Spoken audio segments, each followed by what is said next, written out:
Hello, my name is Rachel Murphy, and today I will be presenting my collaboration service project for Sikeston Public Schools. Some of the facts about our school district is it is in the Sikeston Public School District in Sikeston, Missouri. We have roughly 2,992 students. We have a kindergarten center, 3 elementaries, Wing, Southeast, and Lee Hunter. Then we have a 5th and 6th grade center, a 7th and 8th grade center, and then a high school that houses 9th through 12th grades. Collaboration is a style for direct instruction between at least 2 co-equal parties. This happens in classrooms a lot, and we learn about it a lot in our undergraduate degree and in our graduate degree. I will be teaching at Wing Elementary this year. I'll be teaching 2nd grade.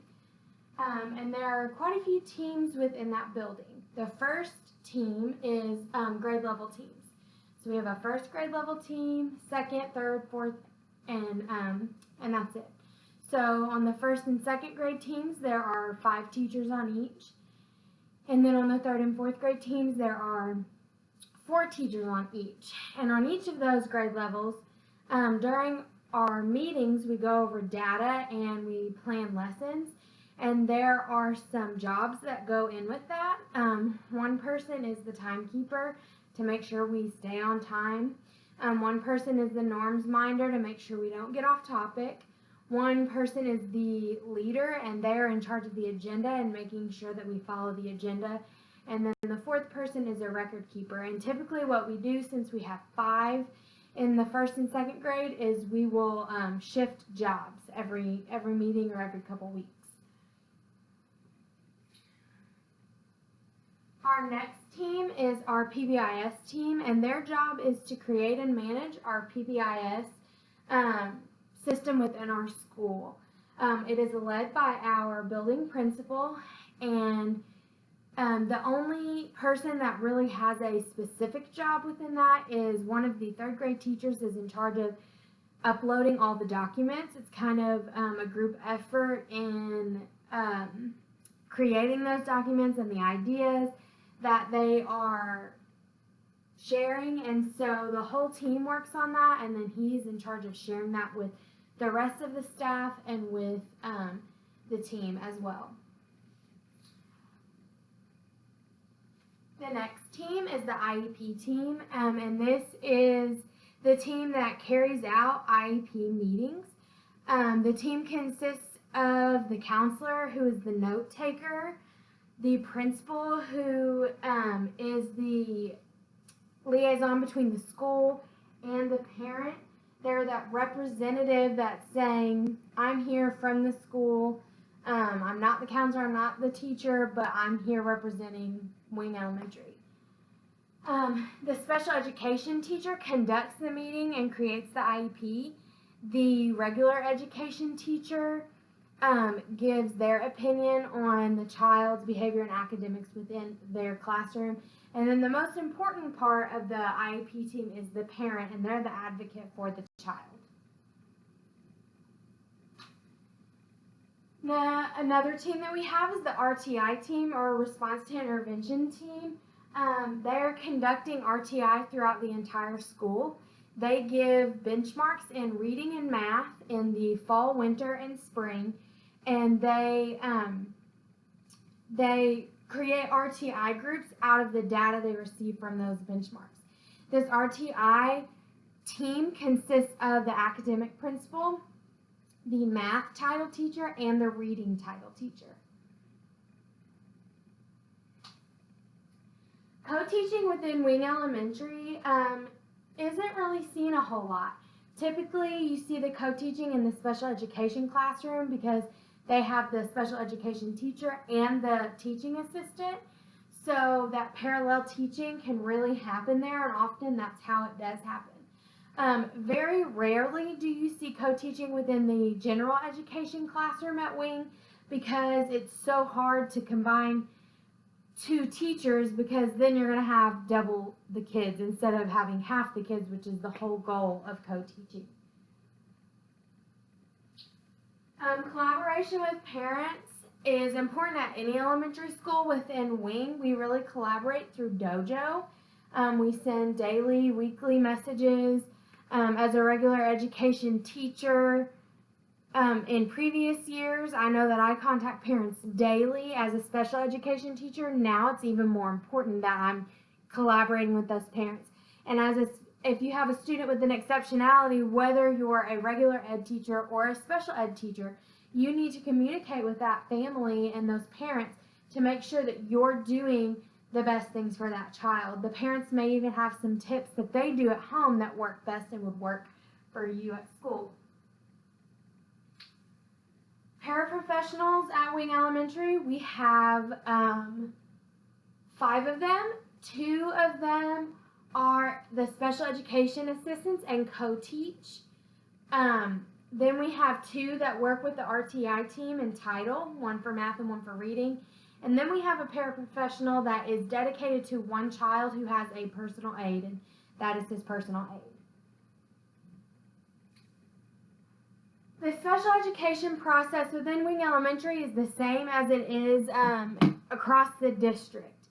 Ultimately, it starts out with a parent or a teacher referral. Either one, it goes through the counselor.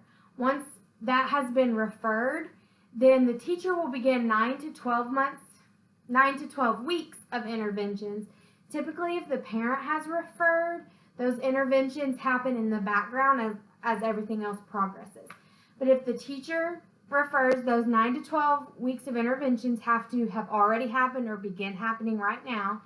Once those interventions have been complete, then the special services team will come in and begin observing that student. The teacher and the parent will begin filling out an adaptive behavior assessment to check, like, can they tie their shoes? Can they tell the difference between a school and a church and Walmart? Things like that. After that has happened, they'll look at all those scores and they'll figure out where the child is needing to be evaluated, and they'll evaluate their IQ as well.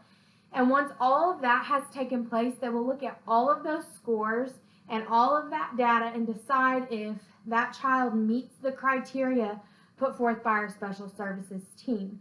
Typically, if they have below an 80 on the adaptive behavior and below a 70 IQ, then they will qualify, but some different things factor in there. Roles in the special education process, the general education teacher is the one that's going to do those 9 to 12 weeks worth of interventions. The building administrator conducts regular checks with the teacher to make sure that those interventions are being done. The parent is going to be in charge of filling out necessary paperwork and, like, the adaptive behavior assessment and all of those things.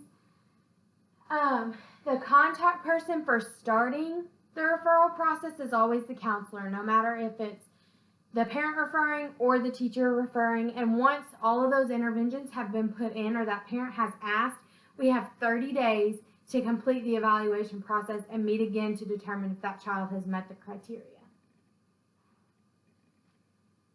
Assessing co-teaching and collaboration within Wing Elementary. This is also something that's very similar district-wide. Co-teaching is, like I said, typically only happens within the special education classroom, and it is assessed by regular teacher evaluations. Both of our principals will go in and evaluate the co-teaching situation. Each teacher gets evaluated 8 to 10 times a year, so they're going to get to see that co-teaching 8 to 10 times a year. Each principal will see it 4 to 5 times. Collaboration at the school is measured at grade level meetings and RTI data meetings. All of those meetings, the academic principal is present, and he is constantly evaluating that type of collaboration and if we need to do better collaboration or if what we're doing is okay. But that's always a constant conversation within those meetings, is evaluating the type of collaboration that we're doing. Some of the related services, these are also district-wide. We have physical therapy and occupational therapy that's provided by Kenny Rogers Children's Center. Speech and language pathologist is provided by the school district, so we don't have to go out of district for that. And then social workers from Boot Hill Counseling Center are also available. Some community-based providers that we have is Impact, the Missouri Parent Act, and that is a parent advocacy group in Southeast Missouri. We have Boot Hill Counseling Center, which is a family and mental health counseling center. Ferguson Medical Group is also one that has therapists and counselors and things like that for families. Restart is a physical, occupational, and speech therapy center.